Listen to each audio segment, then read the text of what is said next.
নমস্কাৰ বন্ধু বান্ধৱীসকল, ভালে আছেনে সকলো? এয়া আজি দেওবাৰীয়া কিছুমান বিশেষ কাম। এয়া গুৱাহাটীৰ ভাড়াঘৰতে থাকোঁ, যিহেতু অকণমান ঠাই আছে। সেই ঠাইখিনিত অকণমান শাকৰ গুটি ছিটাইছিলোঁ, সেইখিনি গাজিছে বাৰু। এয়া ধনিয়া চনিয়া এইবোৰ অলপ অলপ গাজিছে। আৰু আজি কেইটামান লাইৰ ওলকবিৰ পুলি ৰুম বুলি কিনে অকণমান মাটি চহালোঁ। বহুত মাটি আছে, গতিকে কাম কৰিব জানো দিয়ক, কিন্তু সময় সুবিধা নাই কাৰণেহে। এয়া আৰু সেই কেইটামান ওলকবিৰ পুলি লৈ আহিছিলোঁ বজাৰৰ পৰা, হয়নে নহয় নাজানো। তাকে সেইখিনিত ৰুই দি মাটিখিনিত চহালোঁ। এইবোৰ কাম কৰি কিন্তু খুব ভাল পাওঁ মই।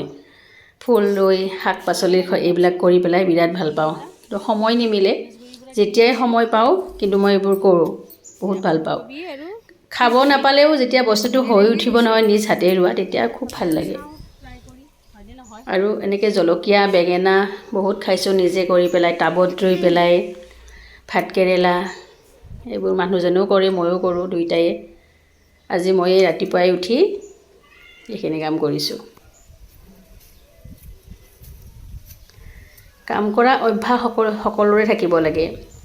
চব বস্তুৰে কামৰ অভিজ্ঞতা থাকিব লাগে, তেতিয়া ভাল আৰু। আমি গুৱাহাটীতে ডাঙৰ হোৱা ছোৱালী যদিও আমিও গাঁৱলীয়া কাম কিছুমান কৰিব জানো আৰু। সেয়া আজি তাকে দেখালোঁ।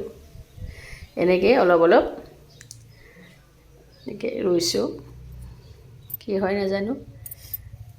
হ'বনে চাওকচোন বন্ধু বান্ধৱীসকল, আপোনালোকক পুলিকেইটা কিন্তু একদম লেৰেলি যোৱাৰ দৰেই হ'ল। কালিয়ে সেইদিনা এদিন হৈ গ'ল, ফ্ৰিজত থৈ দিছিলোঁ মই তেনেকৈ পলিথিনত মেৰাই, নাজানো আৰু হয়নে নহয়।